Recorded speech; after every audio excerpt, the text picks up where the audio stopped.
नमस्कार, स्वागत है आपका भारत लाइव G24 न्यूज में। मैं हूं आपके साथ अंशिता। आइए रुक करते हैं आज की खास खबरों की ओर। कुक्षी में प्रशासनिक लापरवाही का खामियाजा आज आम जनता भुगतने को मजबूर है। कुक्षी अलीराजपुर बड़ौदा राजमार्ग से शासकीय कार्यालय और रहवासी कॉलोनियों को जोड़ने वाली प्रमुख सड़क के मुहाने पर बनी ड्रेनेज की लोहे की जाली कई दिनों से उखड़ी हुई है, जो अब दुर्घटनाओं का बड़ा कारण बन चुकी है। इसी मार्ग से तहसील कार्यालय, एसडीएम कार्यालय, सिंचाई विभाग, जोबट परियोजना कार्यालय और कई शासकीय दफ्तर जुड़े हुए हैं।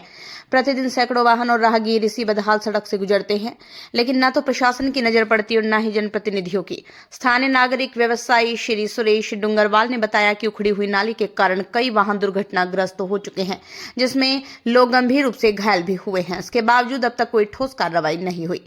सवाल ये है, क्या किसी बड़ी दुर्घटना का इंतजार किया जा रहा है या फिर प्रशासन जनप्रतिनिधि यूं ही मौन बने रहेंगे। कुक्षी से रिपोर्ट नरेंद्र सिरवी। आप देख रहे हैं भारत लाइव G24 न्यूज।